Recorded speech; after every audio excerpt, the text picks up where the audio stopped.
మార్చి 4న India's vision zero emission 2070లో భాగంగా మన honourable union minister of road transport and highways Nitin Gadkari గారు మరియు honourable union minister of new and renewable energy Shri Pralhad Joshi గారి చేతుల మీదుగా ఫ్లాగ్ ఆఫ్ చేసి Tata Motors India's first heavy duty hydrogen trucks ని రిలీజ్ చేశారు.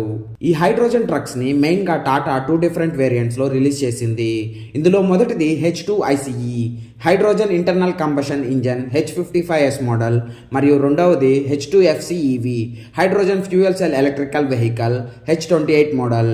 ఈ హైడ్రోజన్ వెహికల్స్ని టాటా రిలీజ్ చేసినందుకు గాను టాటాకి మన ఇండియాలో హైడ్రోజన్ వెహికల్స్ ట్రయల్ వేయడానికి గవర్నమెంట్ టెండర్ని ఇచ్చింది.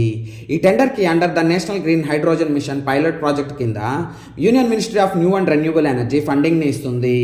ఈ పైలట్ ప్రాజెక్ట్ కింద టాటా మొత్తం 16 డిఫరెంట్ పేలోడ్ వేరియంట్స్తో 16 రకాల ట్రక్కుల్ని తయారు చేసి గవర్నమెంట్ నిర్ణయించిన main routes Mumbai, Pune, Delhi, Surat, Vadodara, Jamshedpur and కళింగ్ నగర్లో మొత్తం 24 నెలల పాటు ఈ హైడ్రోజన్ వెహికల్స్ని ట్రయల్ వేయాలి. ఈ ట్రయల్స్ కానీ సక్సెస్ అయితే మన ఇండియాలో ఈ హైడ్రోజన్ వెహికల్స్ని అమ్మడానికి గవర్నమెంట్ పర్మిషన్ ఇస్తుంది. మన గవర్నమెంట్ మరియు టాటా కలిసి చేస్తున్న ఈ ప్రయత్నం సక్సెస్ కావాలి అని కోరుకుంటూ, ఎవరైతే మన ఇండియాని జీరో ఎమిషన్ అంటే పొల్యూషన్ లేని కంట్రీగా చూడాలి అని అనుకుంటున్నారో వాళ్ళందరూ ఈ వీడియోని లైక్ చేసి మీ ఫ్రెండ్స్ అందరికీ షేర్ చేయండి.